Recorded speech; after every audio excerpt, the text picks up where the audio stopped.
Okay. Ma'am చాలామంది ఈ hair transplantation చేయించుకోవాలి అనుకుంటున్నప్పుడు క్లినిక్స్‌ని చెక్ చేస్తూ ఉంటారు.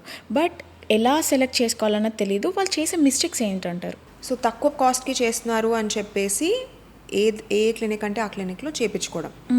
సో మనకి ప్రాపర్ ఆపరేషన్ థియేటర్ ఉండాలి, స్టెరిలైజేషన్ మెథడ్స్ కరెక్ట్గా ఉండాలి, మనకి డాక్టర్స్ ఉండాలి, డాక్టర్స్ ఉన్న టైంలోనే చేయాలి. మ్యాక్సిమం వర్క్ టెక్నీషియన్స్ చేసినా కూడా డాక్టర్స్ మార్కింగ్కి, అనస్థీషియా టైంకి, ఫ్రంటల్ ఏరియా అంటే ఎక్కడైతే గ్రాఫ్స్ బాగా విజిబుల్ ఉంటాయో అక్కడ doctors should be present.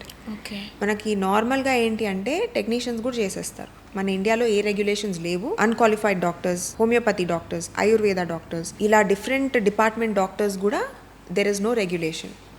So ఎవరైతే ప్రాక్టీస్ ఎక్కువ చేస్తారో వాళ్ళ రిజల్ట్స్ బెటర్ ఉంటాయి, అదొకటి. Second thing and even more important thing ఏంటి అంటే సేఫ్టీ స్టాండర్డ్స్.